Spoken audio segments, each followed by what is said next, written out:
Matapos nga natin masaksiyan ang matinding laban between Rudo at ni Jabber sa previous episode ng Gachiakuta, ay ngayon naman sa chapter na ito ay masasaksiyan natin ang gagawing paraan ni Jabber upang maantay ang powerful Jinki ni Rudo by using his own poison na galing sa kanyang Jinki. Then sa last part na ng video na ito ay bigla na lang mag-a-appear si Sanka. Bali magti-team up nga si Rudo at Sanka upang matalo ang super masochist na si Jabber. Kaya't make sure na tapusin mo hanggang dulo ang video na ito.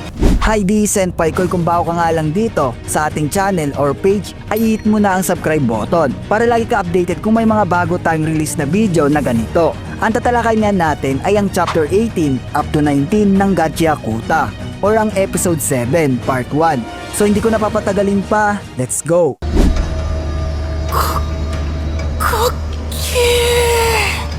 Sa paninimula nga nakabanata kung yung makikita ay bumangon nga si Jabber matapos niyang i-inject yung toxin sa kanyang katawan na galing sa Jinki nito. Napansin nga ito ni Rudo na meron siyang nakikita pagbabago kay Jabber at malaylang sadit nga lang bigla itong sumigaw ng sobrang lakas na ikinatakot naman ng bida natin dahil sa nakita niyang wala sa katinuan si Jabber. Bigla nga itong umatake papalapit sa lokasyon ni Rudo at nag-launch ng isang thrust attack gamit ang kanyang Jinki. Mabuti na nga lang ay nakaiwas si Rudo sa atake na yon. Napasabi na nga lang si Rudo na meron pa pala daw tinatago pang lakas si Jabber, even though bugbog sarado na ito sa kanya. Then nagbasid nga ang bida natin sa paligid at doon namataan niya ang dalawang cleaner. Kahit napagpasyan niya na lumayo sa kadahilan na nagwawala na nga si Jabber. At napakadelikado nga nito kung mag-i-stay siya malapit sa kanyang kasamahan habang nakikipaglaban. However, habang paaktong patakbo pa lang si Rudo, ay agara namang sumulpot mula sa harapan ni Rudo ang kalaban niya. Kaya't doon ay ginamit niya muli ang kanyang Jinki upang ma-extend ang galamay nito. Pero dahil unconsciousness nga si Jabber, ay hindi gumagana ang kanyang Jinki. Mabuti na nga lang ay nahawakan niya ang kaliwang kamay nito at agarang binalibag sa sahig. As you can see nga sa panel na ito ay muli na namang sumigaw si Jabber ng buong lakas. Kitang-kita nga sa mukha ni Rudo yung pagkalito. Sa kadahilan ng hindi niya nga magawang magamit yung ability ng kanyang Jinki kay Jabber. Bukod pa dyan ay hindi basta-basta si Jabber ngayon sapagkat lalo nga itong lumakas at bumilis yung bawat pag-atake nito. Napaisip na si Rudo kung dahil ba daw ito sa poison na tinusok ni Jabber sa kanyang sarili. Kahit nawalan ito ng consciousness. Bali na-anticipate ba daw ni Jabber na nagre-react lang yung amulet na Jinki ni Rudo pag yung target niya ay nakakaramdam ng hostility or puot. Alam naman natin na si Jabber ay isang hostility person. Kumbaga may galit ito or nagre-range sa pakikipaglaban. Kahit magandang target si Jabber sa Jinki ni Rudo na amulet. Pero sa ngayon ay nabasa na ni Jabber yung kakayahan ng Jinki ni Rudo. Doon nga napagtanto ng bida natin na biyasa talaga si Jabber sa pakikipaglaban. Kasi nagawa nitong i-inject yung lason sa kanyang sarili upang mawalan siya ng consciousness. Then alam naman natin pag walang consciousness yung target ay walang makikita yung Jinki ni Rudo na any emotion kung may hostility ba ito. So basically ay ito ang huling alas ni Jabber. Gamitin ang lason para mawala siya sa katinuan at bahala na lang ang lason mag-take over or kumontrol sa kanyang sarili. Napasabi na nga lang bida natin para kay Jabber na isa nga daw itong super masochist na tao na nakakaramdam ng kasiyahan mula sa karanasan nito sa sakit o paghihirap. So sa madaling sabi, hindi sumusuko na isang psychopath person. Bigla nga itong nag-flashback kay Rudo yung patungkol sa super masochist. Bali nasabihan na nga siya nito nung bata pa siya at tinanong niya nga ito kay Red 2. So mabalik tayo, kung nyo makikita nga ay muli na namang sasalakay si Jabber. Napasabi na nga lang yung bida natin na hindi niya alam ang gagawin kung paano niya matatalo ang isang super masochist na katulad kay Jabber. Nagawa nga ni Jabber mas-slice into several pieces yung mga poste at ginamit niya nga ang mga ito upang makabuelo papalapit sa bida natin. Hindi nga na-anticipate ni Rudo iyon. Nagagamitin ni Jabber yung mga poste at agaran siya sinungkaban mula sa itaas. Mabuti na nga lang ay nakatalon si Rudo pero hindi doon nagtatapos sapagkat muling nag-engage ng atake si Jabber. At ginamit naman ni Rudo yung tentacles ng kanyang Jinki para ma-deflect yung atake ni Jabber. Pero sa hindi inaasahan nga ay nagawa ni Jabber mahiwa yung galamay ng Jinki ni Rudo. Akala nga ni Rudo na matatamaan na siya ng sandata ni Jabber pero hindi. Dahil to the rescue nga si Sanka at ginamit ito kanyang Jinki upang patamaan si Jabber. Napasabi na nga lang yung bida natin at huminikang itong weapon na ito. Bali na-recognize niya nga yung weapon na tumama sa kalaban. Narinig niya nga dito na nagsalita si Sanka at winika nga nito na paano nga daw nagawa ni Jabber kalabanin yung kasamahan niya kahit hindi pa daw totally na natalo si Sanka. Kumbaga napaka-disrespect nga daw nun. Kung yung makita nga ay nanghihina pa rin si Sanka at hirap itong makalakad sapagkat na-expose nga ito sa laso na tinusok ni Jabber. Muli nga nagsalita si Sanka at pinatabi si Rudo sapagkat tuturuan niya nga daw ng leksyon si Jabber. Nagsalita naman si Rudo at nagsabi kay Sanka na buhay ka pa pala pero hindi maganda yung kalagayan mo. Yung naging tugon na nga lang ni Sanka, anong tingin mo sa akin, isang Fidel?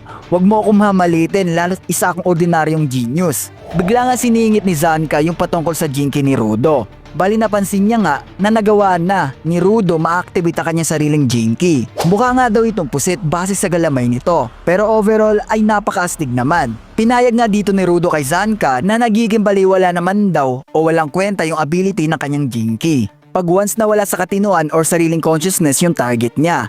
Bali yung nagagawa nga lang daw ni Rudo sa ngayon ay umiwas lang kay Jabber at gamitin yung jinky panangga sa mga incoming attack. Nag-response naman si Sanka kay Rudo kung dahil ba daw sa hostility ng target nagre-react yung jinky ni Rudo. Nagsalita naman si Rudo na oo, pero ang pinagtataka niya nga dito kung paano nga daw yung nalaman ni Sanka. Yung winikan na nga lang ni Sanka habang nakatayo nga daw siya at hirap makalakad ay pinagmasdan niya o ina-analyze yung paglalaban ng dalawa. Bali ganun nga katalino si Sanka when it comes sa pag-observe ng mga jinky. Kaya't maganda siyang teacher para kay Rudo para lalo pang mamaster ni Rudo yung paggamit sa kanyang vital instrument. Nagsalita nga si Sanka na hindi nga daw kayang umatake ni Rudo. Siya naman ay hirap makakilos ng maayos dahil sa lason. Kaya't naisipan niya patamaan na lang daw si Rudo. Nung marinig nga ito ni Rudo ay bigla siyang na-confuse. Marahil sa napaka-weirdong plano ni Sanka. Ayon pa kay Sanka na may itetest nga lang daw siya. Kaya't tatakihin niya si Rudo ng isang beses. Nag-response naman yung bida natin at winikang kung ano ba daw yung pinagsasabi ni Sanka. Yung plano nga dito ni Sanka dahil nga sa hirap siya makakilos ay gagamitin niya ang kanyang love stick jinky upang patamaan si Rudo. Bali pagsasabi nga nila ito sa gagawing atake na kalaban nila. Then calculated nga ni Sanka na unang tatama ang kanyang jinky compare sa kalaban. Sa kadahilanang mahaba nga daw yung jinky niya sa mankira ni Jabber. Kumbaga madedetect agad ng amulet ni Rudo yung gagawing atake ni Sanka sapagkat meron rin kasing hostility si Sanka. Nagsalita naman ang bida natin at winikan paano daw kung hindi gumana yung gagawin nilang plano.